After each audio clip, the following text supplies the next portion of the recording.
Kita akan mendengarkan firman Tuhan dengan tema Satrio Piningit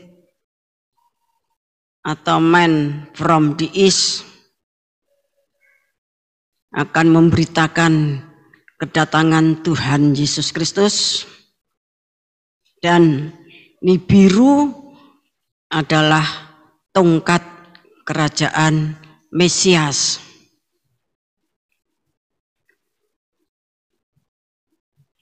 Kita akan baca Kitab Wahyu pasal 1 ayat yang ke-7.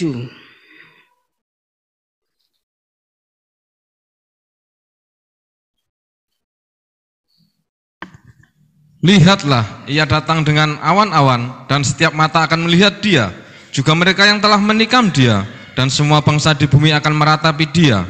Ya, amin. Terima kasih.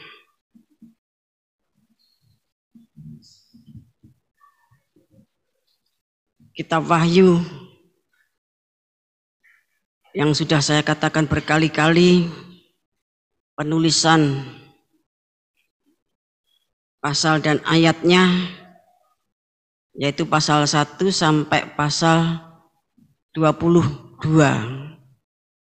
Namun demikian penggenapannya itu akan dimulai oleh pasal 10 dan pasal 14, yaitu turunnya malaikat sang surya, malaikat Garuda,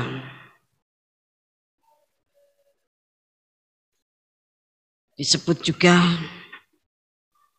oleh orang Jawa sebagai Satrio Piningit. Kalau di barat, ya di luar negeri disebut Man from the East. Ia nanti akan turun dari surga. Kemudian pertama-tama dia menunjukkan kedatangan Tuhan di atas awan-awan, dan setiap mata akan melihat, semua bangsa yang ada di muka bumi ini akan melihat, karena kedatangannya itu diberitakan dari timur sampai ke barat. Demikian Matius pasal 24. Dan bahkan semua yang sudah menikam dia itu juga akan melihat, dan semua bangsa di muka bumi ini akan meratapi dia. Ya, akan meratapi dia.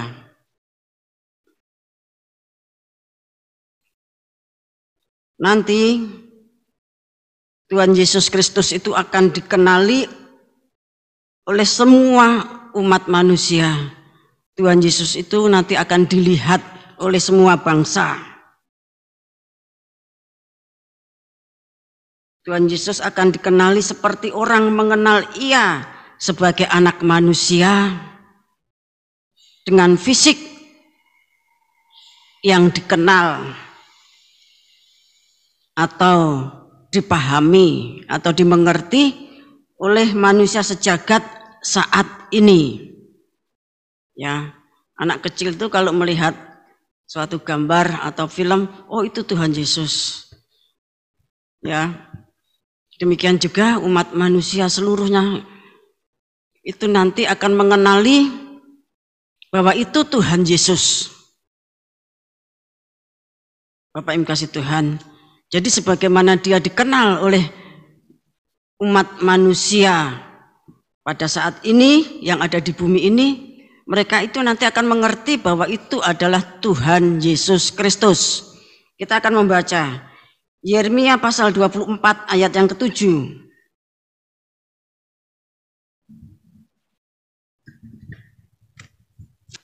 Aku akan memberi mereka suatu hati untuk mengenal aku, yaitu bahwa akulah Tuhan. Mereka akan menjadi umatku, dan aku ini akan menjadi Allah mereka, sebab mereka akan bertobat kepada aku dengan segenap hatinya. Ya, ada saatnya Tuhan nanti memberikan kepada mereka suatu hati untuk mengenal aku. Aku huruf besar, yaitu bahwa akulah Tuhan. yang dulu firman itu pernah menjadi manusia, tinggal di tengah-tengah manusia, dan melakukan pengorbanan bagi manusia yang dicinta, yang diciptakan menurut gambar dan teladannya, yang dikerjakan dengan tangannya sendiri. Dan sekarang ini ya, sejak Adam dan Hawa, maka Tuhan itu menciptakan manusia selama 9 bulan di dalam kandungan orang tuanya masing-masing. Kalau Tuhan tidak bekerja, konsepsi ya yang dilakukan ayah dan ibu itu tidak akan menghasilkan apa-apa. Kalau bukan Tuhan yang bekerja, setiap orang Tuhan itu bekerja kurang lebih ya 9 bulan kurang sedikit, 9 bulan lebih sedikit. Oleh sebab itu kita tidak bisa dan kita tidak boleh menghina manusia yang dilahirkan oleh seorang perempuan, karena itu ciptaan Tuhan. Apapun bentuknya, bagaimanapun kondisinya, Bapak yang kasih Tuhan, itu tidak boleh dihina. Itu ciptaan Tuhan. Ya, kedahsyatan Tuhan menciptakan triliunan orang, satu sama lain tidak ada yang sama persis. Sekalipun kembar juga tidak sama persis, masih ada sedikit pembeda. Oleh sebab itu kita harus berhenti melakukan penghinaan, entah bentuk fisiknya, entah bentuk hidungnya, entah bentuk kepalanya dan lain-lainnya, itu ciptaan Tuhan. Suatu saat Tuhan itu bersabda, ya, aku menciptakan seseorang ditunjuk kamu selama 9 bulan. Namun kemudian manusia tidak bersyukur, ya, mencela ciptaan Tuhan. Itulah sebabnya ada manusia yang lahir cacat, ya, karena manusia itu mencela ciptaan Tuhan, menghakimi Tuhan. Bapak yang kasih Tuhan, karena manusia itu agung, manusia itu dahsyat, diciptakan sendiri oleh penciptanya, ya, dia berkorban mati di atas kayu salib, dan satu saat dia yang pernah dikenal oleh dunia itu nanti akan datang pada akhir zaman, ketika Wahyu pasal 1 ayat 7 digenapi, dan dia itu akan dikenali oleh semua umat manusia, bahkan semua bangsa. Karena Tuhan menubuatkan bahwa Tuhan akan memberikan suatu hati untuk mengenal Tuhan. Dan mereka nanti akan mengerti bahwa akulah Tuhan. Sekalipun mereka orang yang menolak, orang yang menghujat, orang yang meniadakan Tuhan, nanti semuanya akan mengenal Tuhan dan akan tahu siapa Tuhan Yesus Kristus. Dia adalah pencipta alam semesta, pencipta umat manusia, pencipta kita sekalian, yang mengatur hidup kita. Dan mereka nanti akan menjadi umatku, umatnya Tuhan.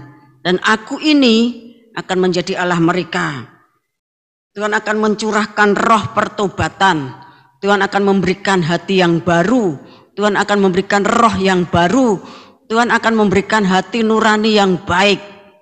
Sehingga Bapak yang kasih Tuhan, sejumlah besar orang yang tidak terhitung banyaknya itu nanti akan diselamatkan. Wahyu pasal 7 ayat 9 dan seterusnya. Kita akan baca juga kitab Nabi Yehezkiel pasal 38 ayat 23.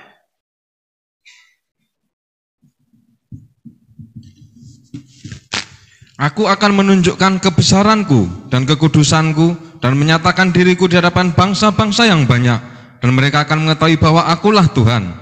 Ya, bahkan nanti di dalam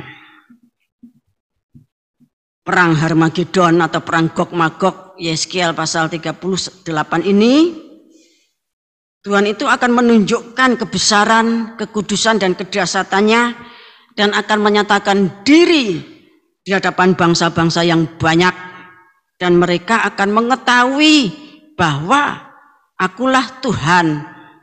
Demikian sabda Tuhan kepada Yehezkiel. Bapak Ibu kasih Tuhan, ya. Jadi Tuhan itu berkuasa. Kalau Israel dibuat tidak mengenal Tuhan, Tuhan yang datang sebagai manusia, dikatakan dalam kitab Nabi Yesaya, matanya dibutakan, telinganya dibikin tuli, hatinya dibikin tegar, sehingga menolak, sehingga keselamatan itu datang kepada bangsa kafir, goyim atau zaitun liar. Namun ketika jumlahnya sudah genap, Roma pasal 11 ayat 25 mengatakan, maka keselamatan itu akan dikembalikan kepada Israel. Nah, kitab Wahyu ini adalah saatnya keselamatan itu dikembalikan kepada Israel, sehingga kitab Wahyu yang digenapi dalam waktu 7 tahun itu merupakan kegenapan Sabat yang ke-70 menurut pergumulannya Daniel. Bapak Ibu yang dikasih Tuhan, pada saat Satrio Piningit ini menunjukkan siapa yang datang, Wahyu pasal 1 ayat 7, dia adalah yang mereka tikam 2000 tahun yang lalu. Nah, yang ditikam itu siapa? Mari kita baca Yohanes pasal 19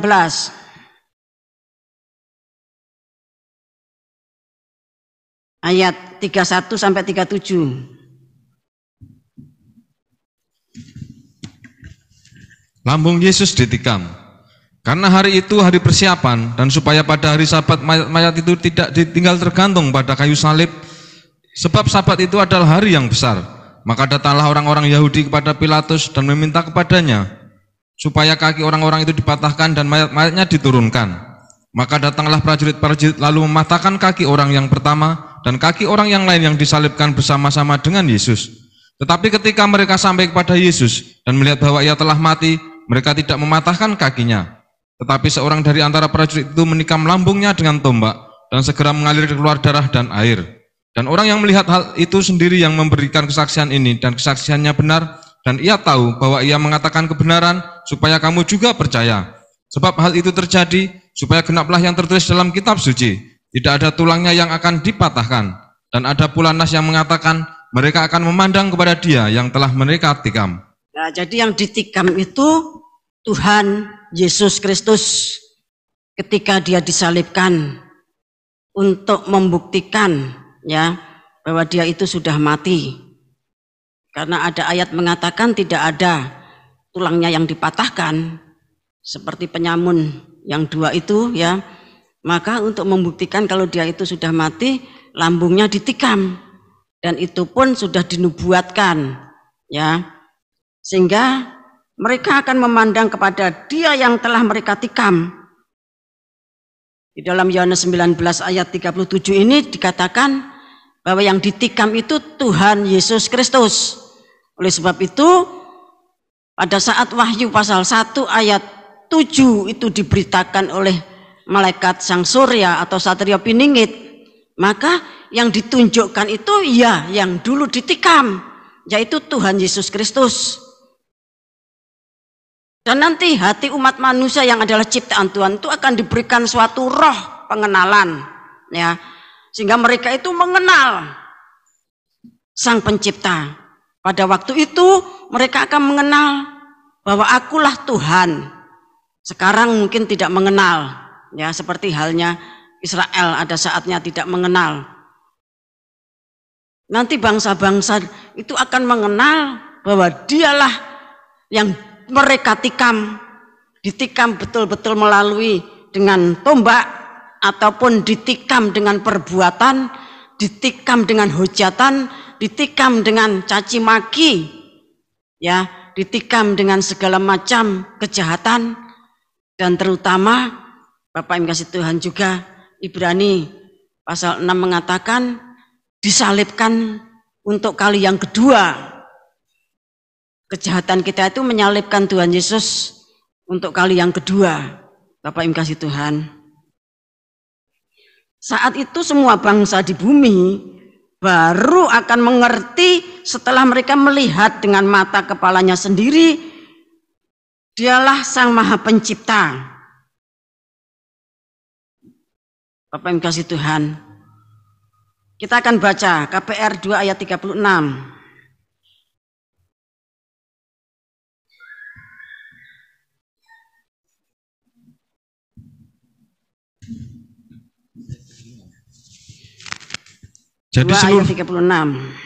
Jadi seluruh kaum Israel harus tahu dengan pasti bahwa Allah telah membuat Yesus yang kamu salibkan itu menjadi Tuhan dan Kristus. Terima kasih. Orang kadang-kadang nyerekal. Ya, nyerekal itu berbantah-bantah.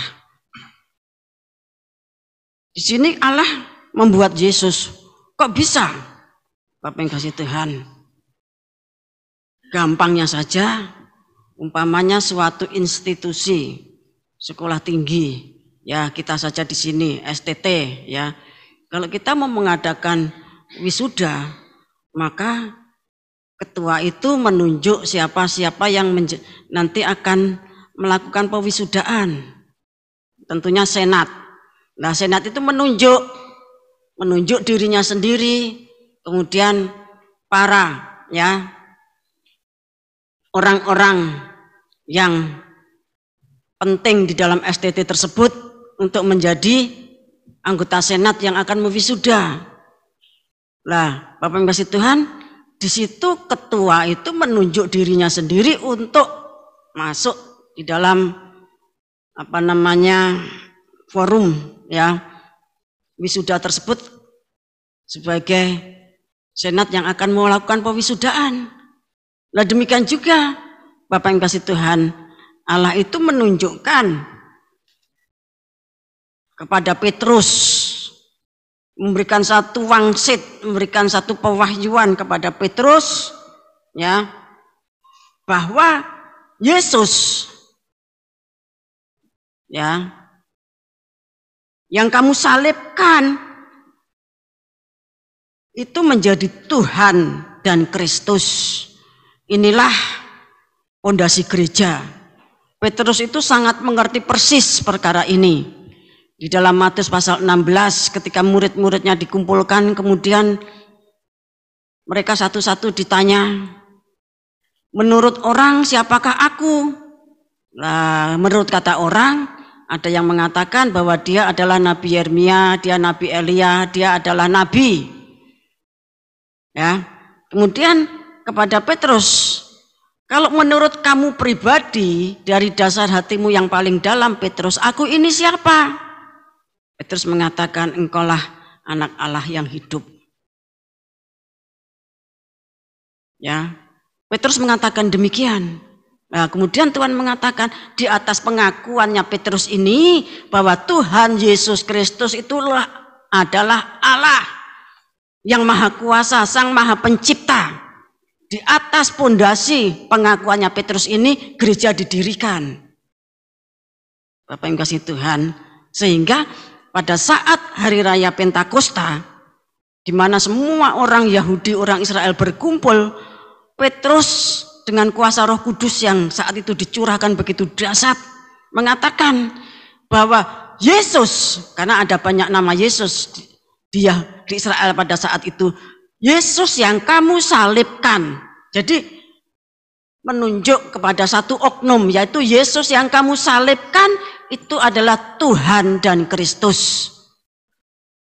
Jadi Tuhan Yesus Kristus.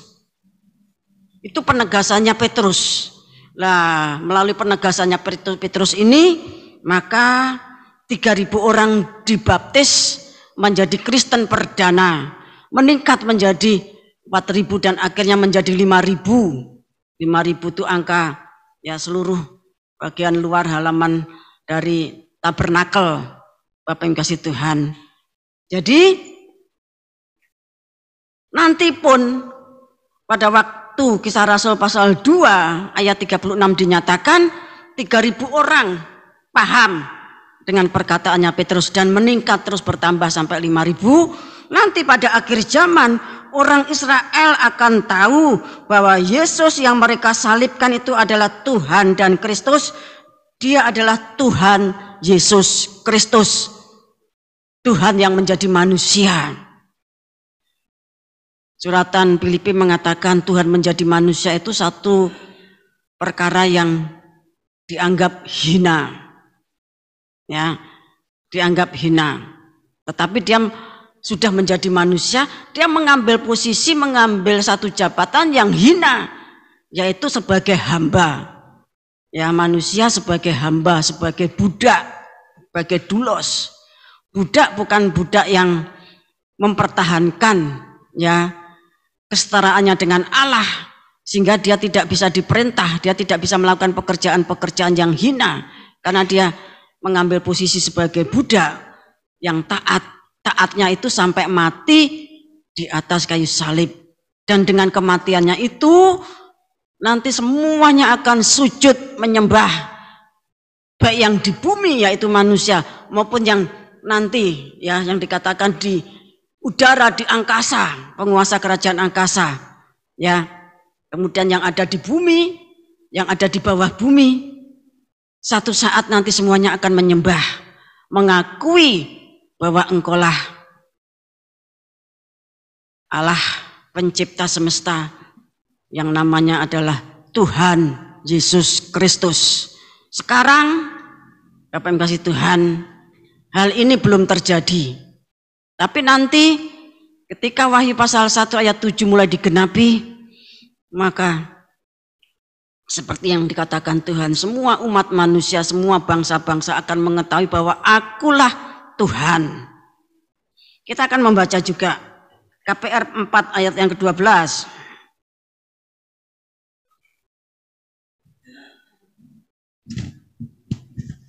Dan keselamatan tidak ada di dalam siapapun juga selain di dalam Dia. Sebab di bawah kolong langit ini tidak ada nama lain yang diberikan kepada manusia yang olehnya kita dapat diselamatkan. Ya, ini juga ucapannya Petrus. Sejak Matius 16, Petrus itu sudah kokoh bahwa manusia yang namanya Yesus itu adalah Tuhan. Yesus yang disalibkan itu adalah Tuhan dan Kristus. Jadi kekristenan itu didirikan atas kebenaran bahwa Tuhan Yesus Kristus, Allah itu sudah menjadi manusia, pernah menjadi manusia dan melakukan suatu pengorbanan. Dia menggenapkan Paskah. Dia menjadi anak domba Allah yang tersembelih, dan barang siapa yang percaya tidak akan binasa, ya, tetapi diselamatkan memperoleh hidup yang kekal. Dan di hadapan mahkamah agama orang Yahudi yang menolak Tuhan Yesus Kristus, mereka berkata, kamu hanya manusia, kamu menyatakan dirimu sebagai Allah. Itu adalah dasar dari pemikiran antikris itu di situ. Satu saat saya akan sampaikan, ya. Mahkamah agama ini, kepada mahkamah agama, Petrus dengan berani mengatakan bahwa keselamatan itu tidak ada di dalam siapapun juga selain di dalam Dia. Yesus yang kamu salibkan itu telah menjadi Tuhan dan Kristus. Ya, sebab di bawah kolong langit ini tidak ada nama lain yang diberikan kepada manusia. Jadi dari surga itu sudah menetapkan manusia siapapun itu tidak bisa menyelamatkan manusia kecuali manusia ilahi, yaitu Tuhan Yesus Kristus, yang olehnya kita diselamatkan. Itu nanti menjadi inti pemberitaan Wahyu pasal 1 ayat 7. Dan Tuhan mencurahkan rohnya. Tadi seperti diungkapkan di dalam Yeremia pasal 24 ayat 7, bahwa Tuhan akan memberikan roh pengenalan. Ya, bahkan person per person, manusia per manusia, bangsa per bangsa nanti akan tahu, kata Tuhan, bahwa Akulah Tuhan. Dan semua bangsa di bumi akan meratap, meraung-raung, menangis dengan tangis penyesalan yang membawa kepada pertobatan. ya terkhusus Israel. Kita baca Zakaria pasal 12 ayat 10 sampai 14.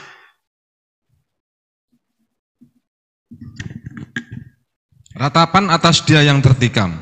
Aku akan mencurahkan roh pengasihan dan roh permohonan atas keluarga Daud dan atas penduduk Yerusalem, dan mereka akan memandang pada dia yang telah mereka tikam, dan akan meratapi dia seperti orang meratapi anak tunggal, dan akan menangisi dia dengan pedih seperti orang menangisi anak sulung.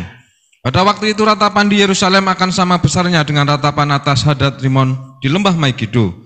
Negeri itu akan meratap setiap kaum keluarga tersendiri, kaum keluarga keturunan Daud tersendiri dan istri mereka tersendiri, kaum keluarga keturunan Natan tersendiri dan istri mereka tersendiri, kaum keluarga keturunan Lewi tersendiri dan istri mereka tersendiri, kaum keluarga Simei tersendiri dan istri mereka tersendiri, juga segala kaum keluarga yang masih tinggal, setiap kaum keluarga tersendiri dan istri mereka tersendiri. Ya, secara khusus nanti Israel itu per kelompok sesuai dengan posisi kedudukannya akan meratap, karena memang Tuhan mencurahkan roh pengasihan, Tuhan mencurahkan roh permohonan, Tuhan mencurahkan roh kudusnya, seperti pada Kisah Para Rasul pasal 2 ayat 36. Ketika itu orang Yahudi itu menangis, ya, dan mereka itu dengan sangat sedih bertanya kepada Petrus, apa yang harus kami perbuat? Hendaklah engkau mengaku, percaya, kemudian bertobat dan kamu akan dibaptiskan. Bapak Ibu kasih Tuhan, ya. Jadi kalau Tuhan tidak mencurahkan roh pengasihan dan roh permohonan, selamanya manusia itu tegar tengkuk, keras kepala, ya, dan tidak bisa mengenal Sang Maha Pencipta, tidak bisa mengenal juru selamatnya. Bapak Ibu kasih Tuhan, orang yang paling mengasihi manusia itu ya penciptanya. Seperti seorang anak, ya, seorang manusia yang paling mengasihi mereka tentu bapak ibunya. Bapak Ibu kasih Tuhan, mengasihi anaknya. Bapak Ibu kasih Tuhan, dikatakan nanti mereka itu akan menangis seperti menangisi anak tunggal. Anaknya cuma satu mati. Oh tentu menangisnya tuh sangat meratap. Bapak Ibu kasih Tuhan, seperti yang terjadi atas Abraham ketika dia harus mempersembahkan Ishak. Ya, dikatakan di dalam kitabnya orang Ibrani itu, Sarah itu menangis sampai seperti orang gila, ya. Kemudian pada akhirnya karena dia tidak tahu persis jalan ceritanya, Bapak kasih Tuhan, Sarah itu sampai mati, ya, karena Ishak dikorbankan dan dia bersyukur. Tadinya dia menjadi salah, tapi akhirnya dia bisa menyerah. Bapak yang kasih Tuhan, menangisnya itu bukan menangis biasa. Anaknya 14 mati 1, anaknya 6 mati 1, anaknya 4 mati 1, tidak, tetapi anak tunggal mati. Bapak yang kasih Tuhan, itu menunjukkan bahwa ratapan itu sangat dahsyat.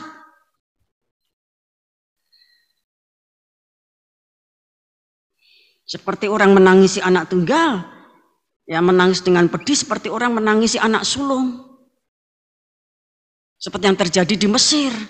Karena anak sulungnya Mesir itu tentu, ya kalau itu anaknya Fir'aun nanti yang akan menggantikan menjadi raja, menjadi Fir'aun selanjutnya. Bapak Ibu yang dikasih Tuhan, tentu ini suatu ratapan yang sangat dahsyat. Bahkan bukan cuma Israel saja, seluruh bangsa, seluruh umat manusia yang jumlahnya tidak bisa dihitung, itu nanti akan meratap seperti yang dilakukan, yang dinubuatkan dalam Zakaria pasal 12 ayat 10 sampai 14 ini. Bapak Ibu kasih Tuhan, mereka tuh meratap penyesalan, juga meratap ketakutan. Ya, mereka yang telah menikam tentunya takut. Bapak Ibu kasih Tuhan. Kita akan baca Wahyu pasal 6 ayat 15 sampai 17.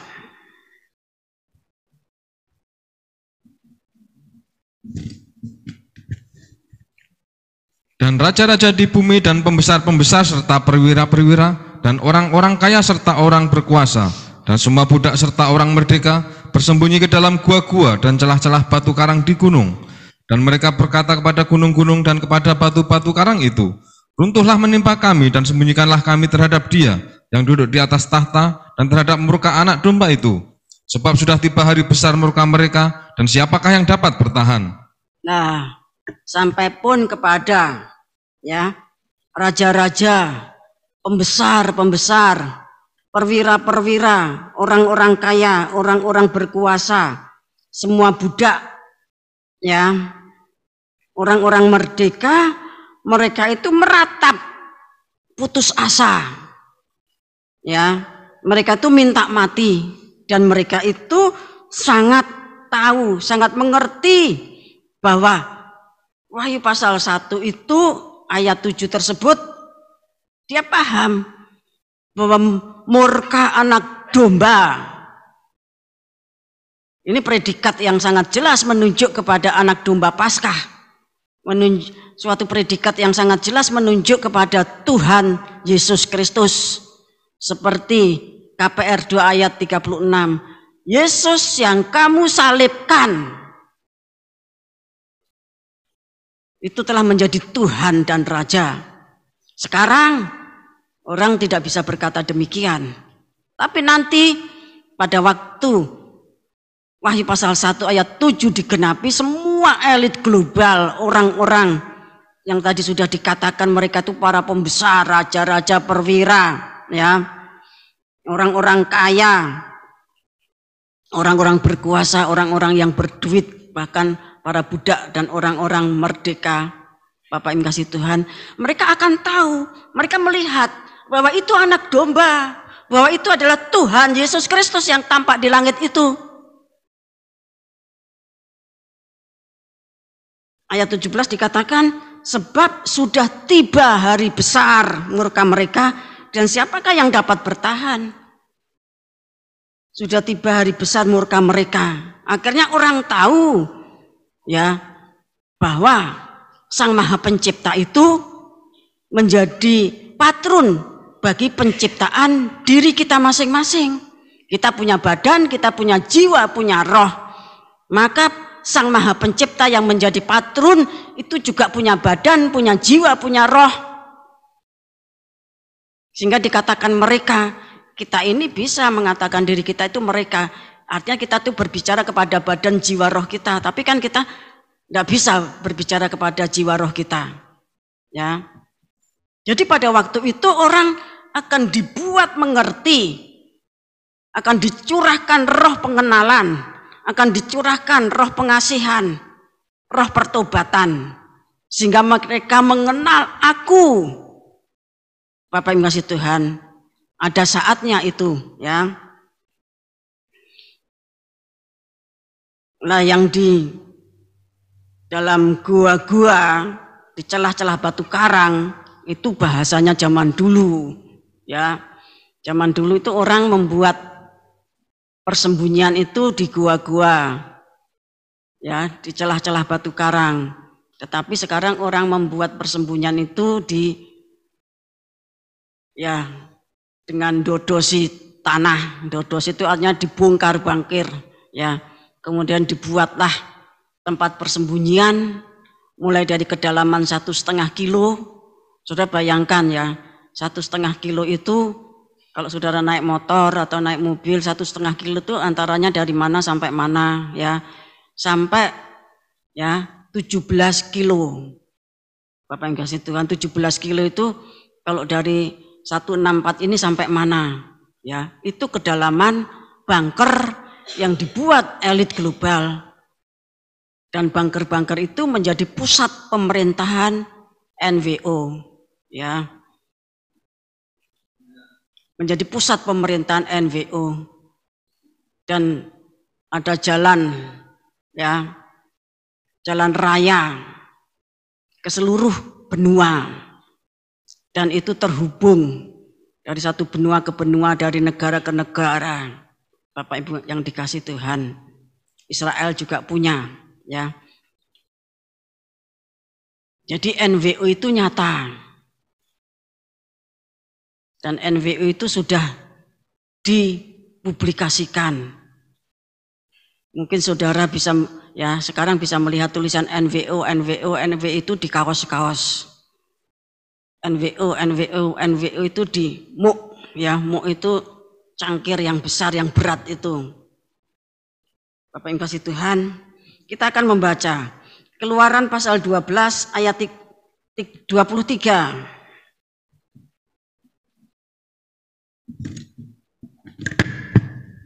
Dan Tuhan akan menjalani Mesir untuk menualainya apabila ia melihat darah pada ambang atas dan pada kedua tiang pintu itu.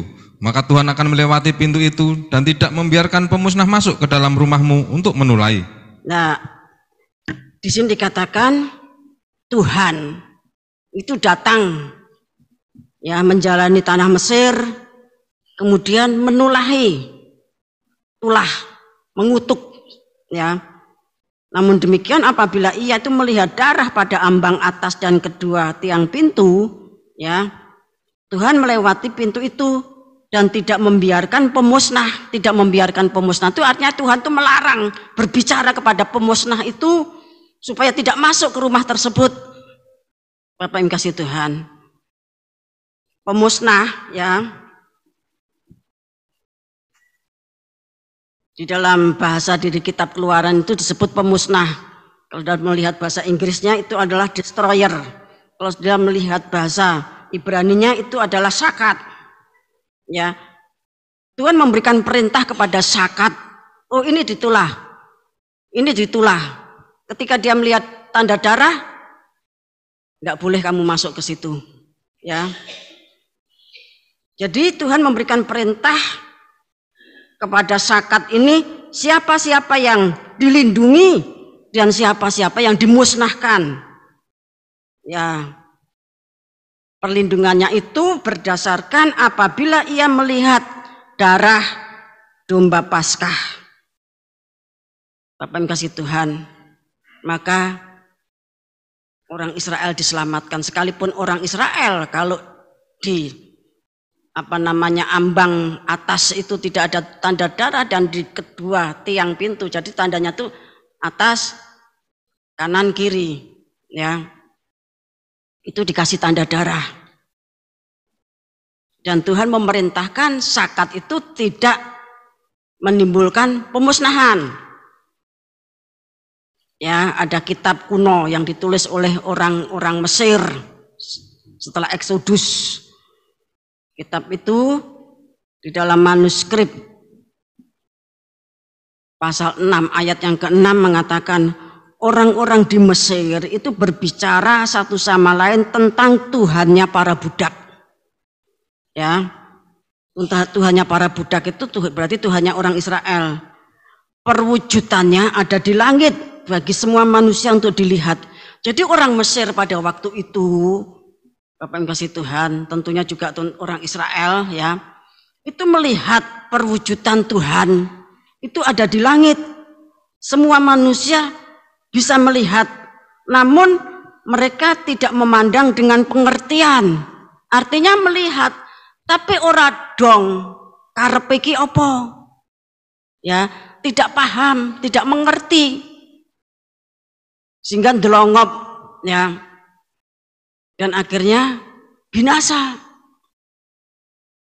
Jadi ketika Tuhan itu menjalani Mesir dan memberikan perintah kepada sakat, ya, berdasarkan darah anak domba Paskah, Bapak yang kasih Tuhan, semua orang Israel dan orang Mesir itu melihat Tuhannya para budak. Ya, tentunya Elohim sebutannya, Bapak yang kasih Tuhan. Mereka tuh melihat Tuhannya para budak. Dan mereka itu tidak mengerti harus bagaimana. Karena dipikirnya mereka kan sudah punya Tuhan sendiri. Para patung-patung, ya. Tapi kasih Tuhan. Lah demikian juga nanti kita akan baca Matius pasal 24 ayat 30.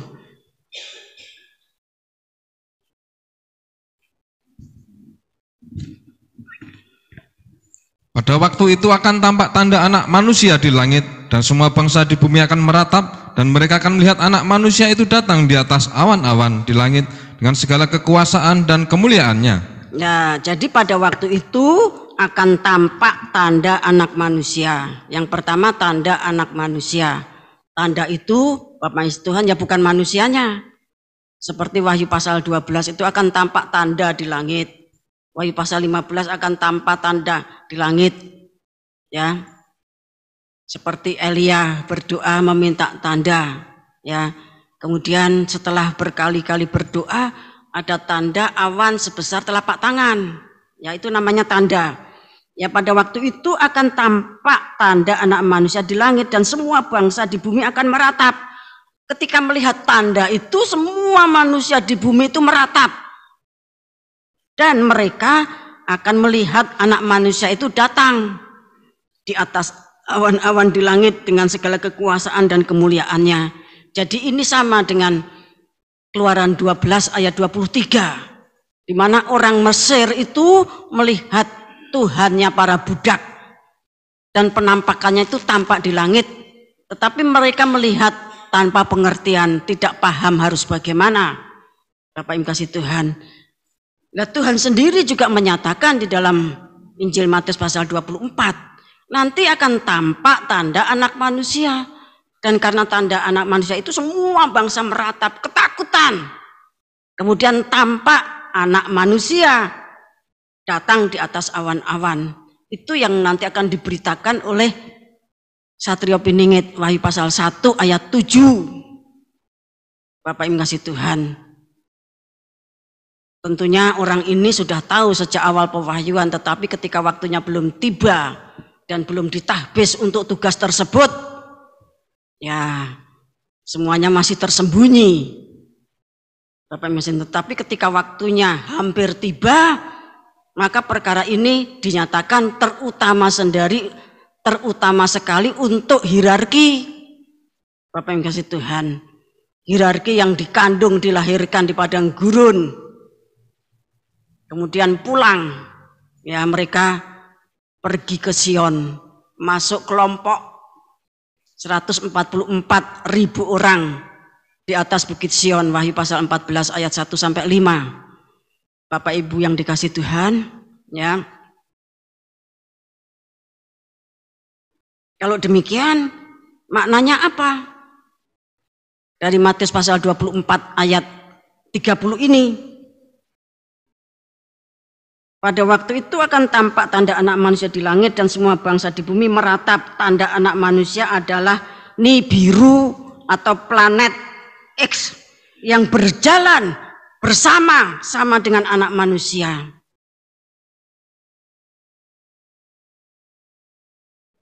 Kemudian mereka akan melihat anak manusia itu datang di atas awan-awan di langit dan dengan segala kekuasaan dan kemuliaannya. Saat itu seluruh bangsa-bangsa akan melihat Tuhan Yesus Kristus itu datang di tengah-tengah Nibiru, di tengah-tengah planet X, di tengah-tengah Sakat. Dan Tuhan Yesus setiap saat berbicara kepada Sakat, ini dilewati, ini jangan dimusnahkan, ini jangan dimusnahkan, ini dimusnahkan atas dasar darah anak domba Paskah. Jadi Tuhan Yesus pada Keluaran 12 ayat 23 itu berbicara kepada Sakat. Nah demikian juga pada akhir zaman. Tuhan Yesus itu datang di tengah-tengah Nibiru, di tengah-tengah planet X, ya di tengah-tengah Sakat. Kita akan membaca Bilangan pasal 24.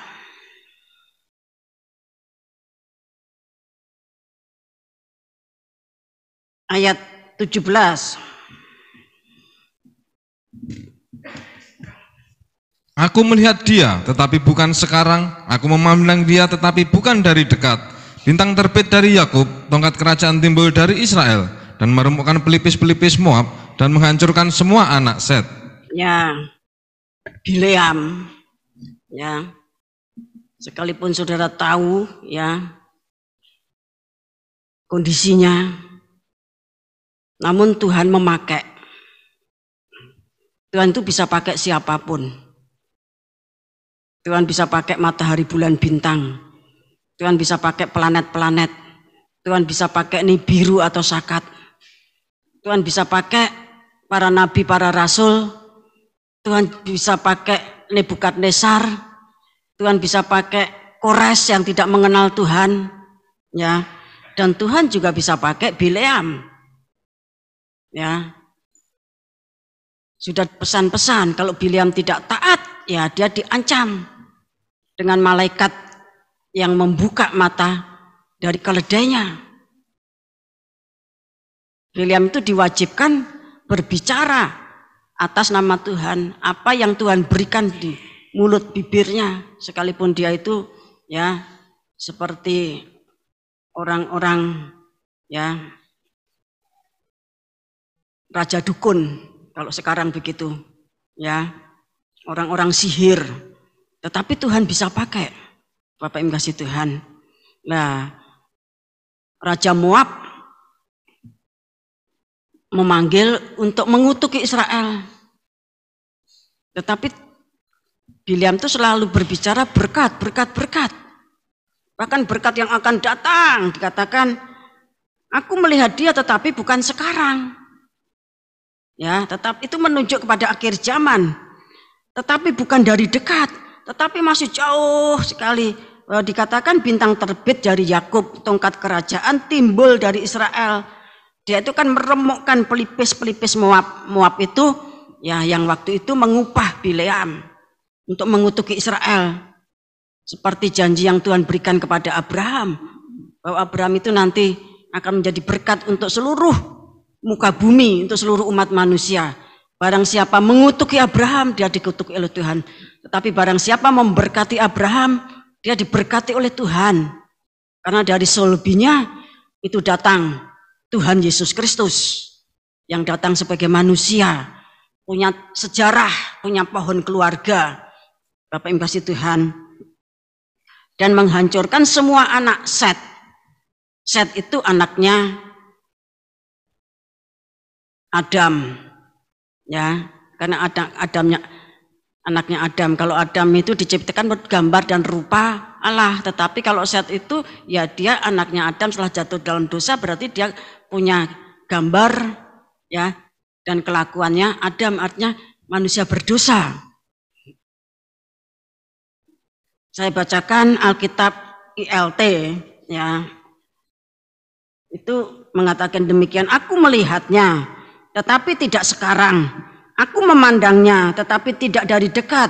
Sebuah bintang akan muncul dari Yakub dan akan bangkit tongkat kerajaan dari Israel, dan dia akan terus meremukkan penjuru Moab dan menghancurkan semua anak Set. Nibiru atau planet X ya atau Sakat itu seringkali disebut sebagai bintang. Bapak Ibu kasih Tuhan, komet yang sangat panjang yang berisi triliunan meteor, asteroid, ya, sehingga disebut tongkat. Nibiru atau planet X ini suatu tata surya yang terdiri atas matahari, ya, sebagai pusat dari tata surya tersebut. Kalau kita membaca di dalam IPA atau di pelajaran, ya, anak sekolah, matahari itu juga disebut bintang. Ada 4 lapis dikatakan demikian. Ya, tata surya itu terdiri dari matahari sebagai pusat, disebut juga sebagai bintang. Kemudian planet-planet, ya. Kemudian komet.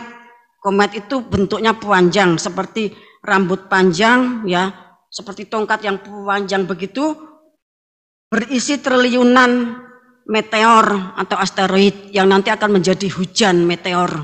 Bapak yang kasih Tuhan. Kemudian ya meteor dan asteroidnya sendiri. Kalau komet itu seperti awan putih yang panjang sekali. Lah di dalamnya itu berisi meteor dan asteroid. Kalau Wahyu pasal 12 ayat 3 kita baca.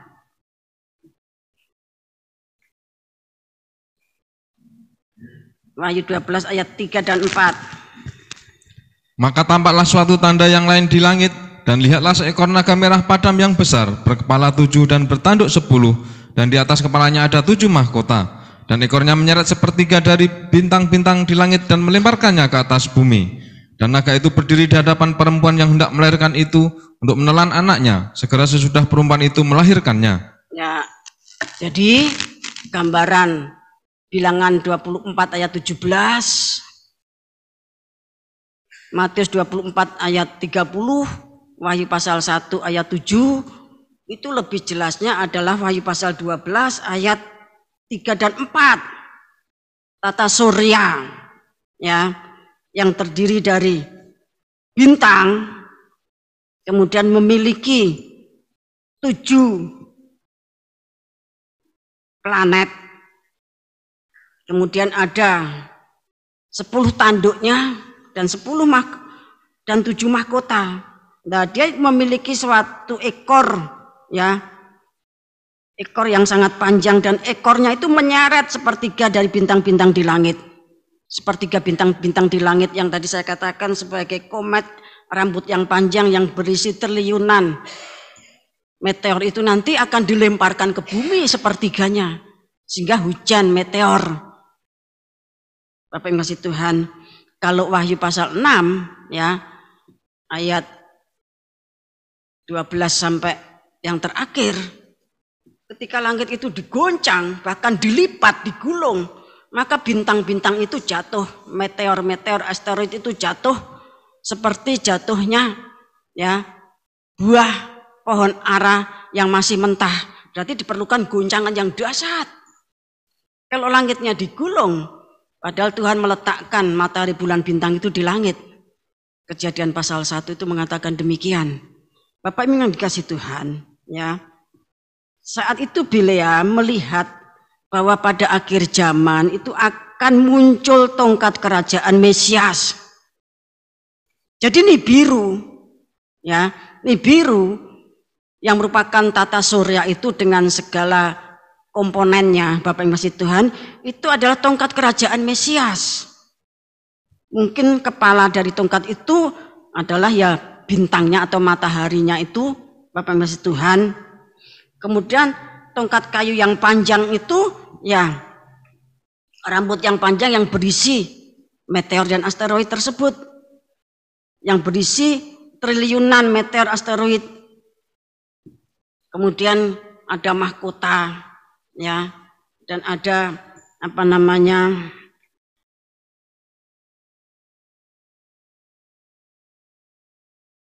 punya tanduk 7, ya, berkepala 7, mahkotanya 10, ya, kemudian berkepala 7, bertanduk 10, mahkotanya 10.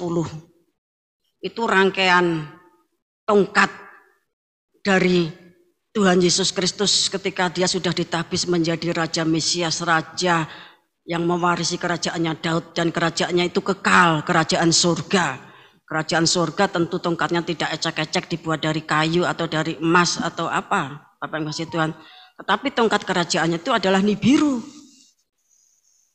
Kalau Nibiru itu adalah tongkat, berarti ketika Tuhan Yesus datang itu dia membawa tongkat, berarti dia itu di tengah-tengah Nibiru. Mungkin di sampingnya, kadang di tengahnya, dan memberikan perintah. Ya, memberikan perintah kepada Sakat, pemusnah. Kalau di dalam Keluaran pasal 12 ayat 23 tadi. Orang Mesir melihat Tuhannya para budak di tengah-tengah, di depan, di sampingnya Nibiru, yang adalah tongkat dari Tuhannya para budak. Jadi Tuhannya para budak itu punya tongkat. Tongkatnya itu Nibiru. Itu juga yang dilihat oleh Bileam. Bapak Ibu kasih Tuhan.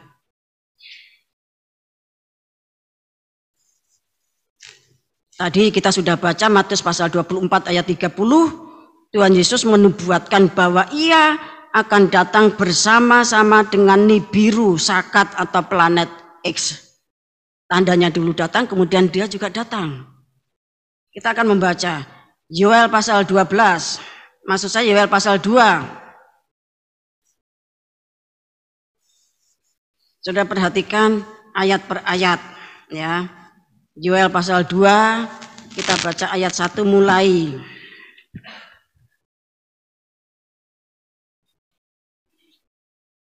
Tiuplah sangkakala di Sion, dan berteriaklah di gunungku yang kudus, biarlah gemetar seluruh penduduk negeri, sebab hari Tuhan datang, sebab hari itu sudah dekat. Suatu hari gelap gulita dan kelam kabut, suatu hari berawan dan kelam pekat, seperti fajar di atas gunung-gunung terbentang, suatu bangsa yang banyak dan kuat, yang serupa itu tidak pernah ada sejak purbakala, dan tidak akan ada lagi sesudah itu turun-temurun pada masa yang akan datang. Enggak, saudara perhatikan, ya. Tiuplah sangkakala di Sion. Ketika sangkakala itu ditiup 1 sampai ke 7, maka seluruh bumi ini gemetar. Seluruh penduduk bumi ini gemetar karena hari itu sudah dekat. Nah, itu hari Tuhan. Hari itu suatu hari yang gelap gulita, kelam kabut, suatu hari berawan, kelam pekat seperti fajar di atas gunung-gunung terbentang suatu bangsa yang banyak dan kuat. Ya, di atas gunung-gunung itu terbentang suatu bangsa yang banyak, yang kuat dan kuat, yang serupa itu tidak pernah ada sejak purbakala. Bangsa yang seperti itu tidak pernah ada sejak zaman purbakala, dan tidak akan ada lagi sesudah itu turun-temurun pada masa yang akan datang. Berarti bangsa yang banyak dan kuat ini cuma muncul sekali. Bapak yang kasih Tuhan, mereka itu adalah para penghuni Nibiru, ya, penghuni tata surya Nibiru. Bapak yang Tuhan, saya pernah sampaikan pada saudara, ya, Tuhan itu memusnahkan langit, bahkan matahari dan bulan. Karena apa? Pada matahari dan bulan itu banyak dewa-dewa yang disembah oleh orang Israel, para raja pada waktu itu. Nah, demikian juga di dalam Nibiru itu dengan mataharinya yang disebut bintang, ya, bintang Mesias, ya, dan semua planetnya, bahkan semua asteroidnya yang jumlahnya triliun tersebut itu menjadi pusat, ya, menjadi tempat tinggal dari bangsa yang banyak dan kuat. Dikatakan yang serupa itu tidak pernah ada sejak purbakala dan tidak akan ada lagi, ya, pada masa yang akan datang. Artinya bangsa itu cuma muncul sekali pada saat sangkakala ditiup di Sion. Ya, terjadi suatu gelap gulita dan kelam kabut. Dilanjutkan ayat 3. Di depannya api memakan habis, di belakangnya nyala api berkobar. Tanah di depannya seperti Taman Eden, tetapi di belakangnya padang gurun tandus, dan sama sekali tidak ada yang dapat luput. Ya, jadi bangsa yang kuat dan banyak itu menimbulkan kerusakan. Di depannya bangsa yang kuat itu, Bapak yang kasih Tuhan, bumi ini tadinya seperti Taman Eden, ya, dan yang selalu indah, seperti 2 Petrus pasal 3, sejak zaman dulu sampai sekarang. Ya, seperti ini, semakin indah, semakin indah, semakin indah. Bumi yang seperti Taman Eden ini ketika nanti diterjang oleh pasukan yang berdiam di dalam Nibiru tersebut, maka menjadi padang gurun dan sama sekali tidak ada yang akan luput, tidak ada yang bisa luput. Kalau perang dunia pertama korbannya perkiraan kurang lebih ya 40 juta. Perang dunia kedua perkiraan kurang lebih 60 juta.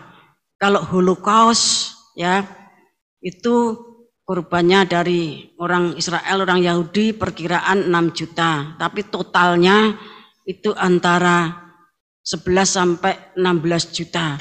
Tapi nanti kalau Nibiru ini datang tidak ada yang dapat luput. Terus ayat yang keempat. Rupanya seperti kuda, dan seperti kuda balapan mereka berlari. Ya, saya bacakan dalam terjemahan ILT. Penampilannya bagaikan kuda dan seperti kuda-kuda perang kelihatannya. Demikianlah mereka berlari. Berarti kuda merah, kuda hitam, dan kuda kelabu itu merupakan rombongan dari Nibiru. Bapak yang kasih Tuhan, merupakan rombongan dari Nibiru. Ya memang mereka bergerak atas perintah Tuhan. Tuhan memerintahkan kepada para guru yang memberikan kunci-kunci Mesabo. Seperti Tuhan melakukan pemusnahan, Tuhan mengutus Musa untuk mencurahkan tulah pertama sampai tulah ke-10. Tetapi yang mengerjakan bukan Musa. Musa itu cuma memberikan komando melalui tongkatnya. Ya, jadi kuda-kuda itu merupakan rangkaian dari Nibiru. Bapak yang kasih Tuhan, di mana di dalam Nibiru itu ada ya bangsa yang banyak dan kuat yang melakukan pengerusakan. Terus dilanjutkan. Seperti gemertaknya kereta-kereta, mereka melompat-lompat di atas puncak gunung-gunung. Seperti gelitiknya nyala api yang memakan habis jerami. Seperti suatu bangsa yang kuat, teratur barisannya untuk berperang. Terhadapnya bangsa-bangsa gemetar, segala muka bertambah menjadi pucat pasi. Seperti pahlawan mereka berlari, seperti prajurit mereka naik tembok, dan mereka masing-masing berjalan terus dengan tidak membelok dari jalannya. Mereka tidak berdesak-desakan, mereka berjalan terus masing-masing di jalannya, mereka menerobos pertahanan dengan tombak, mereka tidak membiarkan barisannya terputus. Mereka menyerbu ke dalam kota, mereka berlari ke atas tembok, mereka memanjat ke dalam rumah-rumah, mereka masuk melalui jendela-jendela seperti pencuri. Di depannya bumi gemetar, langit bergoncang, matahari dan bulan menjadi gelap, dan bintang-bintang menghilangkan cahayanya. Dan Tuhan memperdengarkan suaranya di depan tentaranya, pasukannya sangat banyak dan pelaksana firman-Nya kuat. Betapa hebat dan dahsyat hari Tuhan, betapa hebat dan sangat dahsyat hari Tuhan, siapakah yang dapat menahannya? Nah, jadi pada hari Tuhan yang menjadi tentaranya Tuhan, yang menjadi pasukannya Tuhan, yang menjadi pelaksana firman-Nya itu adalah Nibiru, di mana di dalamnya itu Bapak Ibu Tuhan ya, Nibiru atau planet X ini merupakan markas besar dari tentaranya Tuhan. Ya. Pasukannya Tuhan, tentaranya Tuhan, pelaksana firman-Nya Tuhan itu mabesnya, markas besarnya itu ada di dalam Nibiru. Ya, Nibiru dan pasukannya Tuhan, dia itu adalah pelaksana firman Tuhan. Dari ayat 1 sampai 10 tadi sudah kita baca, kita dengarkan, nanti dibaca lagi. Kalau saudara meditasi, Alkitabnya dibuka, ini dibaca, dicermati. Orang meditasi itu seperti itu, ya seperti Raja Daud itu, merenungkan firman itu siang dan malam, memeditasikan firman itu siang dan malam. Kalau Yosua merenungkan Taurat Tuhan, ya merenungkan Taurat Tuhan, merenungkan hukum Taurat itu, ya memeditasikannya. Bapak yang kasih Tuhan, nah kita memeditasikan bagaimana akhir zaman itu nanti akan terjadi. Sudah baca Wahyu, maksud saya Yoel pasal 2 ini ayat 1 sampai 10. Kemudian dan Tuhan memperdengarkan suaranya di depan tentaranya. Tentaranya tadi yang sangat banyak tadi. Tuhan memperdengarkan suaranya, berbicara. Ya. Pasukannya sangat banyak, pelaksana firman-Nya kuat. Ya. Dan betapa hebat dan sangat dahsyat hari Tuhan. Siapakah yang bisa bertahan? Korbannya itu Bapak yang kasih Tuhan. Kalau kuda kelabu itu kan 1/4 penduduk bumi. Itu tidak berbanding, tidak bisa tersaingi oleh perang dunia ke-1 ataupun perang dunia kedua. Bapak yang kasih Tuhan. Tidak tersaingi ya oleh korbannya Holocaust. Bapak yang kasih Tuhan. Sedasat-dasatnya manusia membunuh, dia tidak bisa membunuh Meliatan. Dan itu tentu nanti akan berurusan dengan PBB, Dewan Keamanan Internasional. Sekarang tidak bisa sembarangan. Sekarang ini tidak seperti zamannya Inkuisisi. Zaman Inkuisisi tidak ada PBB. Bapak yang kasih Tuhan. Nah, oleh sebab itu yang merusak jagat, ya itu pasukannya Tuhan yang sudah disebutkan. Bagaimana mereka itu berbaris, bagaimana mereka itu seperti kuda balapan. Kuda balapan itu berarti kan cepet-cepetan, saling susul menyusul. Selain kuda putih, ya yang merupakan gerakan penyelamatan. Bapak yang kasih Tuhan, ya. Sudah perhatikan, jadi sangkakala itu ditiup di Sion, di atas gunung-gunung terbentang suatu bangsa yang banyak dan kuat. Yang serupa itu tidak pernah ada sejak purbakala dan tidak akan ada lagi sesudah itu turun-temurun pada masa yang akan datang. Nibiru ini akan membuat kiamat total. Sampai nanti ya bumi ini hancur lebur. Yesaya pasal 24 keluar dari orbitnya, remuk, redam, dan tidak bangkit lagi.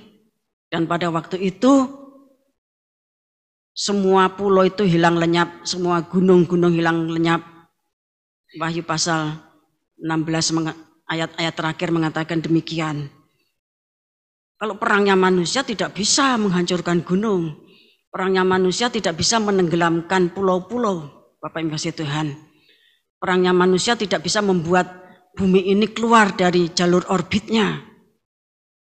Yang bisa melakukan adalah Tuhan yang memerintahkan pasukannya. Ayat 4 dikatakan dari Yoel pasal 2 tadi, Nibiru dengan bangsa yang banyak dan kuat, dengan sepak terjangnya dalam merusak penampakannya seperti kuda-kuda perang. Ini suatu firman Tuhan kepada Yoel bin Petuel, bahwa pengerusakan yang dikerjakan Nibiru seperti kuda merah, kuda hitam, dan kuda kelabu. Ya, Wahyu pasal 6 ayat 3 dan 4 itu kuda merah.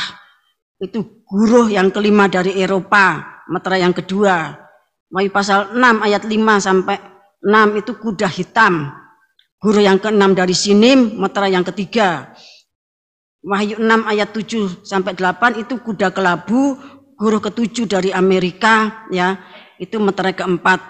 Mereka itu cuma bermakrifat, melantunkan doa. Maka seperti memberikan aba-aba perintah untuk mereka itu mulai bekerja. Sekalipun sudah dinubuatkan para nabi, bahkan dalam kitab Yoel sangat jelas. Ayat 8 dari Wahyu pasal 6 dikatakan, yang menunggang kuda, yang menungganginya bernama Maut, dan kerajaan maut mengikutinya. Itu ayat 6 tentang kuda, ayat 8 tentang kuda kelabu. Kalau dalam bahasa Inggrisnya, ya, and his name that sat on him, ya, was death and hell. Jadi yang menunggangi itu adalah death dan hell, maut dan kerajaan maut, neraka. Tuhan bisa menggunakan neraka sebagai pasukannya. Bahkan Tuhan berkuasa, ya. Kalau manusia cuma berkuasa membunuh tubuh, tetapi aku berkuasa, ya, membunuh tubuh dan kemudian melemparkannya dalam neraka. Di dalam Injil dikatakan demikian. Ketika dia dituduh menyembuhkan orang dengan kuasa Baal itu. Ya, jadi Nibiru planet X ini akan menimbulkan peperangan, kelaparan hebat, sampar, dan segala macam binatang buas, mulai dari bakteri yang merugikan dan menimbulkan wabah, kuman-kuman penyakit, sampai segala macam virus. Bapak Ibu kasih Tuhan, ya, itu senjata dari kuda kelabu, ya, yang menimbulkan perang, sampar, dan binatang buas. Bapak Ibu kasih Tuhan, ya. Kerusakan yang diakibatkan Nibiru ini di bumi, Bapak yang kasih Tuhan, ya, itu terjadi kerusakan yang fatal dan total, ya. Bumi gemetar, langit bergoncang, matahari, bulan, dan bintang rusak. Tuhan Yesus Kristus di tengah-tengah atau di depannya Nibiru memberikan perintah. Namun demikian, pada saat kuda hitam itu muncul diperintahkan supaya tidak merusakkan ya anggur dan minyak. Dan ketika belalang-belalang itu juga muncul, diperintahkan hanya merusak, ya, menyakiti manusia, jangan merusak pohon-pohon rumput, tetapi hanya manusia. Jadi Nibiru, Bapak Ibu kasih Tuhan, itu di bawah perintah, di bawah komandonya Tuhan Yesus Kristus, karena dia adalah tongkatnya, dia adalah tongkat Mesias. Kemudian kita baca Yoel pasal 1 ayat 2 dan selanjutnya.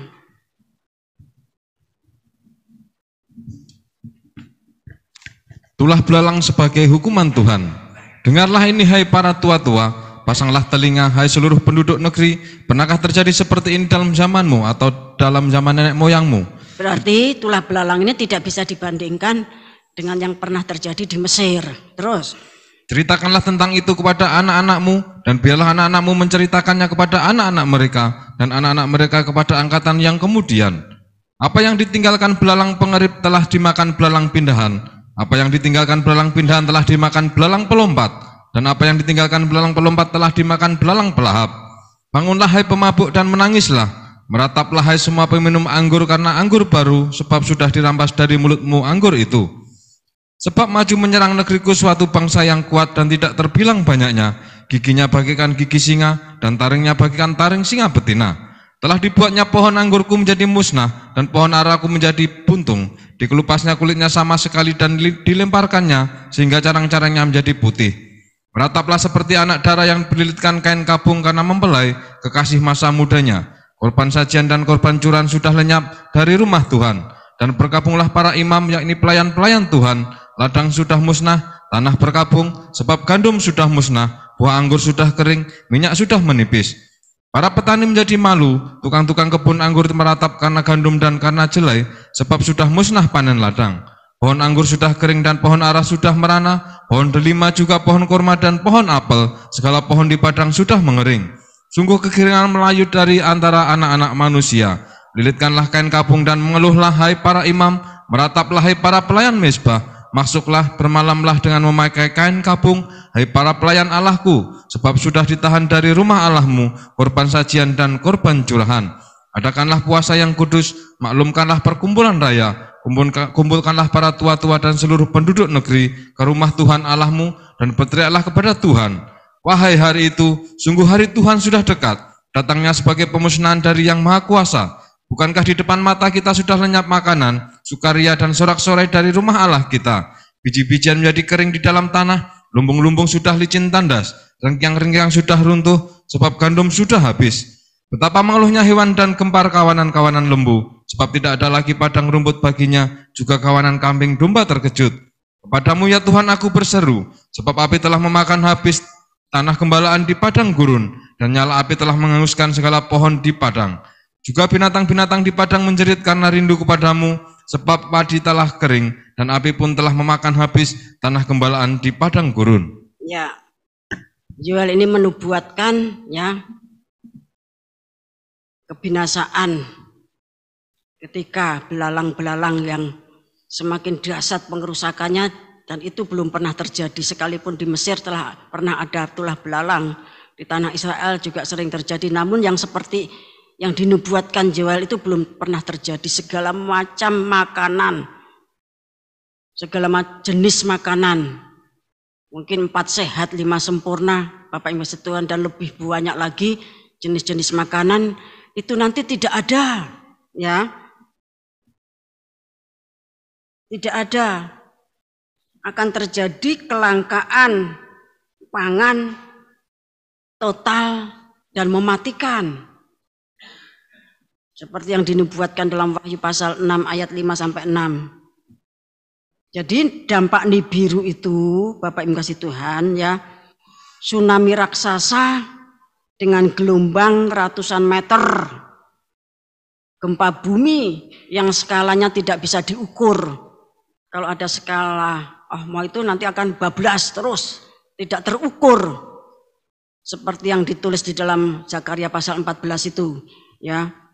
kemudian terjadi tornado yang hebat dahsyat, puting beliung, gunung meletus, likuifaksi yang hebat di setiap tempat.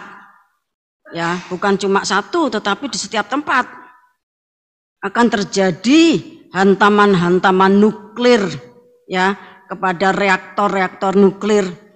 Ya, kan di muka bumi itu banyak orang membuat reaktor nuklir ya. Itu akan terjadi hantaman-hantaman nuklir, meledak maunya sendiri, ketimpa meteor, ketimpa asteroid, sehingga Bapak Ibu kasih Tuhan, reaktor-reaktor nuklir yang meledak itu akan menyebabkan kontaminasi radioaktif yang sangat hebat, lebih dahsyat dari ketika ya Jepang itu dibom, ya Nagasaki dan Hiroshima itu, dan tidak akan ada listrik, tidak ada air bersih, tidak ada makanan. Bapak Ibu kasih Tuhan, sekarang perang Ukraina Rusia saja makanan sudah sulit. Para presiden mengumumkan hari-hari yang akan datang itu semakin berat. Mereka mengupayakan bagaimana kalau upaya damai, kata Pak Jokowi, itu masih sangat sulit. Diajak omong tuh rakenek, ya tidak bisa diajak omong, apalagi disuruh rundingan.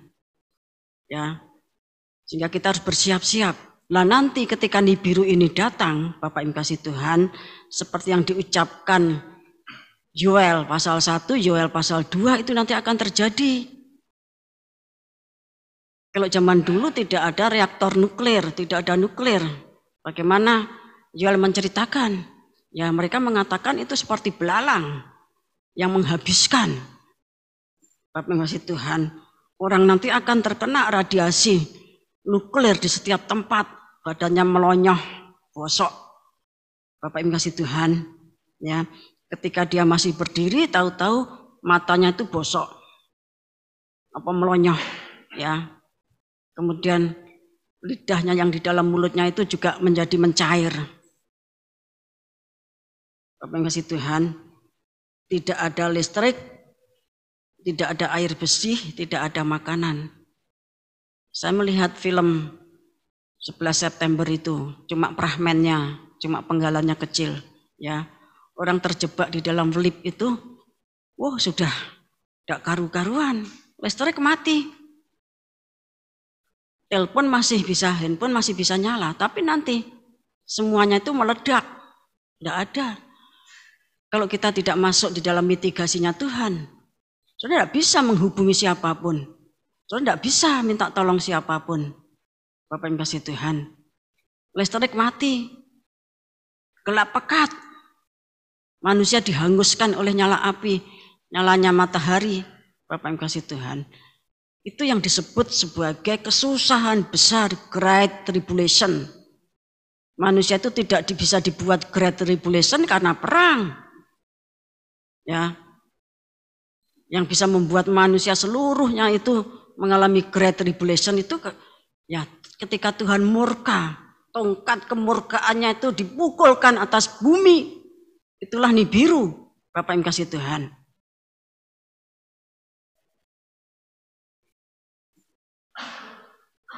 Sehingga betul-betul nanti Wahyu pasal 7 ayat 9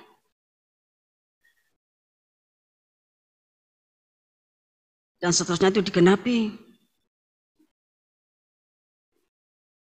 Mereka itu meraung-raung, meratap-ratap, menangis karena panas terik matahari dan segala macam panas. Mereka itu kelaparan, mereka itu haus karena memang dikatakan tidak ada air bersih, tidak ada makanan. Sementara bencana-bencana itu menimpa. Dan mereka itu meraung-raung sambil menjilati kapalnya Tuhan karena Tuhan memerintahkan demikian. Sebagai tanda pertobatannya, ya, mereka itu mencium kakinya Tuhan. Seperti yang dilakukan para raja di dalam Mazmur pasal 2 itu. Bapak Ibu yang kasih Tuhan, dan waktu peristiwa tersebut sudah sangat dekat. Kemudian kita akan memperhatikan, ya, mitigasi yang dilakukan oleh firman Tuhan. Karena kalau berharap manusia, manusia itu tidak percaya. Ya. Bahkan mengolok, mengejek. 2 Petrus pasal 3. Seperti pada zamannya Nuh, demikian juga pada akhir zaman. Nah, sebab itu kalau saudara ingin diselamatkan, saudara perhatikan mitigasi yang dilakukan oleh Tuhan Yesus Kristus sendiri. Di dalam Matius pasal 24 ayat 37 sampai 43, Tuhan Yesus sebagai pencuri, Tuhan Yesus sebagai tuan rumah, dia tuh berjaga-jaga supaya rumahnya itu tidak dibongkar. Jadi dia sendiri tuh melakukan mitigasi, melakukan suatu kewaspadaan. Dia berjaga-jaga, dia berdoa. Lah caranya bagaimana? Dengan memberitakan bahwa nanti pada waktu aku datang itu permulaannya itu akan terjadi seperti zamannya Nabi Nuh. Kurang lebih 2 tahun bumi ini dilep air bah. Nanti pada akhir tahun yang ke-7 dan terus berjalan, api akan mulai bekerja sampai langit itu hangus di dalam nyala api dan bumi pun binasa di dalam nyala api. Semua unsur-unsur dunia habis lenyap di dalam nyala api. Tuhan Yesus melakukan mitigasi ya dengan membuat persiapan untuk yang percaya. Ya, untuk yang percaya, yang tidak percaya ya tentunya tidak ada pemaksaan. Bapak Ibu kasih Tuhan. Kemudian kita akan melihat bagaimana firman Tuhan itu melakukan persiapan, melakukan mitigasi untuk kita. Kita baca Yoel pasal 2. Ayat 12 sampai 17. Seruan untuk bertobat. Tetapi sekarang juga demikianlah firman Tuhan, berbaliklah kepada aku dengan segenap hatimu, dengan berpuasa, dengan menangis, dan dengan mengadu. Koyakkanlah hatimu dan jangan pakaianmu, berbaliklah kepada Tuhan Allahmu, sebab Ia pengasih dan penyayang, panjang sabar dan berlimpah kasih setia, dan Ia menyesal karena hukumannya. Siapa tahu mungkin Ia mau berbalik dan menyesal, dan ditinggalkannya berkat menjadi korban sajian dan korban curahan bagi Tuhan Allahmu. Tiuplah sangkakala di Sion, adakanlah puasa yang kudus, maklumkanlah perkumpulan raya, kumpulkanlah bangsa ini, kuduskanlah jemaah, himpunkanlah orang-orang yang tua, kumpulkanlah anak-anak, bahkan anak-anak yang menyusu, baiklah pengantin laki-laki keluar dari kamarnya, dan pengantin perempuan dari kamar tidurnya. Baiklah para imam, pelayan-pelayan Tuhan menangis di antara balai depan dan mezbah, dan berkata, sayangilah ya Tuhan umatmu, dan janganlah biarkan milikmu sendiri menjadi celah, sehingga bangsa-bangsa menyindir kepada mereka. Mengapa orang berkata di antara bangsa, di mana Allah mereka? Ya, jadi ayat 1 sampai 11 itu pemberitaan datangnya Nibiru, di mana mereka itu adalah pasukannya Tuhan, tentaranya Tuhan, dan Tuhan memberikan perintah. Mereka itu bagaikan kuda-kuda balap. Kuda balap itu artinya bisa saja nanti seharusnya kuda merah, ya, baru kuda hitam, kuda kelabu sudah muncul, ya, perang kelaparan dan sampar karena balapan mereka, ya. Nah di sini kemudian Yoel ini diperintahkan Tuhan untuk menyerukan suatu seruan pertobatan. Secara khusus yang diperintahkan itu umat Tuhan yaitu Israel. Namun pada akhir zaman tentunya seluruh umat manusia itu bertobat. Nanti saudara baca, saudara renungkan ya. Kemudian kita baca ayat 18 sampai 27. Janji Tuhan kepada bangsa yang bertobat. Tuhan menjadi cemburu karena tanahnya, dan Ia belas kasihan kepada umatnya. Tuhan menjawab katanya kepada umatnya, sesungguhnya aku akan mengirim kepadamu gandum, anggur, dan minyak, dan kamu akan kenyang memakannya. Aku tidak akan menyerahkan kamu lagi menjadi celah di antara bangsa-bangsa. Yang datang dari utara itu akan kujauhkan daripadamu, dan akan kuusir ke suatu negeri kering dan tandus, barisan mukanya ke laut timur, dan barisan belakangnya ke laut barat. Maka bau busuknya dan bau anyirnya akan naik, sebab ia telah melakukan perkara yang besar. Jangan takut hai tanah, bersorak-soraklah dan bersukacitalah, sebab juga Tuhan telah melakukan perkara yang besar. Jangan takut hai binatang-binatang di padang, sebab tanah gembalaan di padang gurun menghijau. pohon menghasilkan buahnya, pohon ara dan pohon anggur memberi kekayaannya. Hai Bani Sion, bersorak-soraklah dan bersukacitalah karena Tuhan Allahmu, sebab telah diberikannya kepadamu hujan pada awal musim dengan adilnya, dan diturunkannya kepadamu hujan pada awal dan hujan pada akhir musim seperti dahulu. Tempat-tempat pengirikan menjadi penuh dengan gandum, dan tempat pemerasan kelimpahan anggur dan minyak. Aku akan memulihkan kepadamu tahun-tahun yang hasilnya dimakan habis oleh belalang pindahan, belalang pelompat, belalang pelahap, dan belalang pengerit. Tentaraku yang besar yang kukirim ke antara kamu. Maka kamu akan makan banyak-banyak dan menjadi kenyang, dan kamu akan memuji-muji nama Tuhan Allahmu yang telah memperlakukan kamu dengan ajaib, dan umatmu tidak akan menjadi malu lagi untuk selama-lamanya. Kamu akan mengetahui bahwa aku ini ada di antara orang Israel, dan bahwa aku ini Tuhan adalah Allahmu, dan tidak ada yang lain, dan umatku tidak akan menjadi malu lagi untuk selama-lamanya. Terima kasih. Ya, kalau bangsa-bangsa dikatakan mereka meraung-raung, menangis dengan suara nyaring, menjerit histeris, ditimpa panas matahari dan segala macam panas. Mereka haus dan dahaga, Bapak yang kasih Tuhan. Tetapi untuk yang bertobat, mereka itu seperti dipelihara, seperti anggur dan minyak tidak dirusak, seperti tanah Gosen, tanah penggembalaan, tidak ditimpa tulah keluar kecuali yang keluar dari Gosen, nuruti karepe dhewe. Bapak yang kasih Tuhan, ya. Ada pemeliharaan. Mereka yang di luar bahtera ditimpa segala macam bencana, tetapi yang di dalam bahtera mereka itu dipelihara, bagaikan di Gosen, bagaikan di bahteranya Nuh. Mereka mengalami kelimpahan. Bapak Ibu kasih Tuhan. Kita baca juga ayat 28 sampai 32.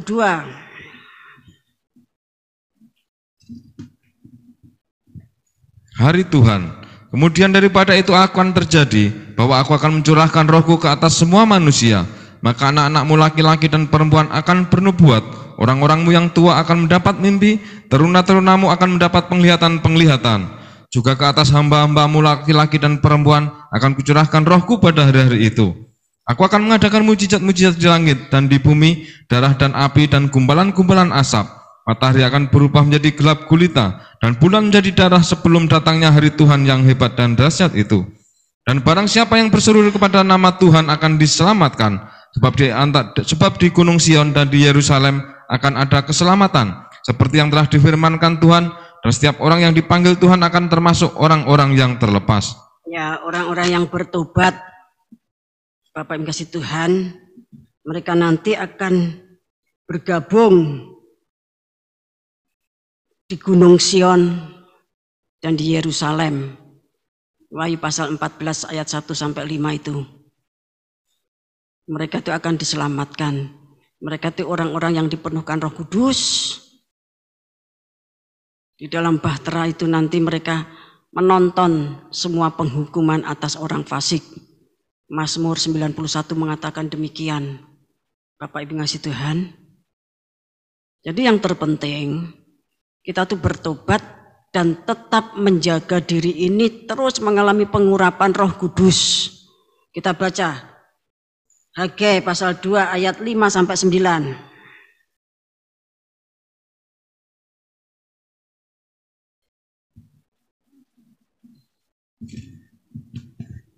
Sesuai dengan janji yang telah kuikat dengan kamu pada waktu kamu keluar dari Mesir, dan rohku tetap tinggal di tengah-tengahmu, janganlah takut.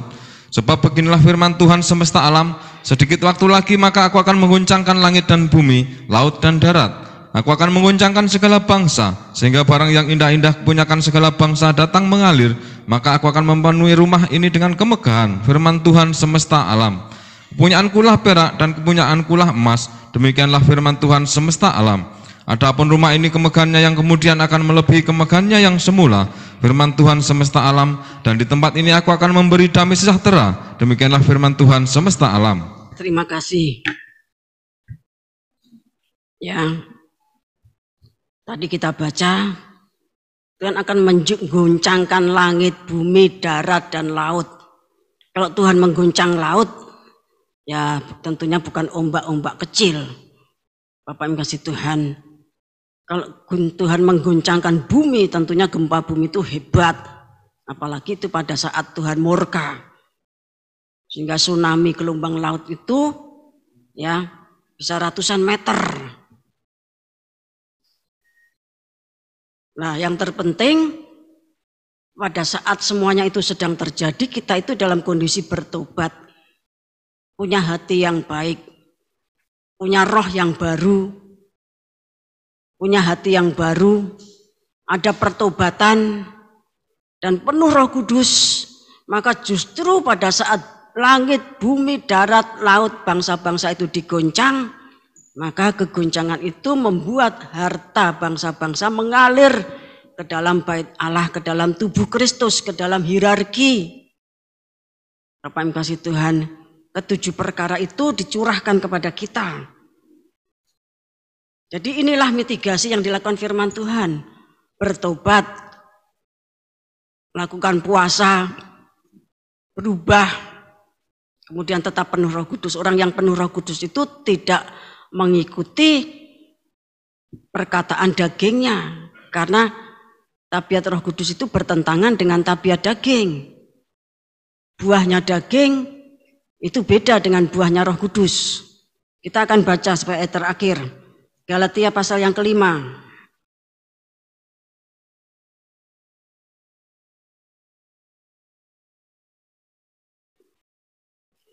Ayat 19 mulai. Perbuatan daging telah nyata, yaitu percabulan, kecemaran, hawa nafsu, penyembahan berhala, sihir, perseteruan, perselisihan, iri hati, amarah, kepentingan diri sendiri, percideraan, roh pemecah, kedengkian, kemabukan, pesta pora, dan sebagainya. Terhadap semuanya itu kuperingatkan kamu, seperti yang telah kubuat dahulu, bahwa barang siapa melakukan hal-hal yang demikian, ia tidak akan mendapat bagian dalam kerajaan Allah. Tetapi buah roh ialah kasih, sukacita, damai sejahtera, kesabaran, kemurahan, kebaikan, kesetiaan, kelemah lembutan, penguasaan diri. Tidak ada hukum yang menentang hal-hal itu. Barang siapa menjadi milik Kristus Yesus, ia telah menyalibkan daging dengan segala hawa nafsu dan keinginannya. Jikalau kita hidup oleh roh, baiklah hidup kita juga dipimpin oleh roh. Dan janganlah kita gila hormat, janganlah kita saling menantang dan saling mendengki. Terima kasih. Kiranya Roh Kudus memimpin kita terus dan membuat kita siap menghadapi semuanya dan bisa bertahan, dan ketika semuanya itu mulai terjadi, kita bisa tengadah dengan hati yang penuh sukacita. Kita akan pujikan satu pujian, peganglah tanganku Roh Kudus.